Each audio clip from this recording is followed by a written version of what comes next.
Si Roman Doduc avait un visage parfait, qu'est-ce que ça donnerait? Vous me l'avez demandé beaucoup de fois, alors je m'exécute enfin. Moi je pense que Roman ça va être encore une fois l'exemple que la beauté naturelle est tellement meilleure que ce filtre. Franchement je l'ai redécouvert dans Danse avec les stars et j'ai adoré son parcours. Il est arrivé super loin et franchement il a pas démérité.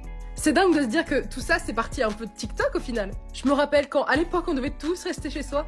Je me souviens, je regardais ses vidéos, mais franchement, il y a plein de créateurs qui ont explosé dans cette période-là. Moi, à l'époque, je m'étais pas encore lancée sur TikTok, mais comme je m'ennuyais, j'avais fait pas mal de cosplay dessins. Peut-être d'ailleurs que tu m'as connue grâce à ça, on sait jamais.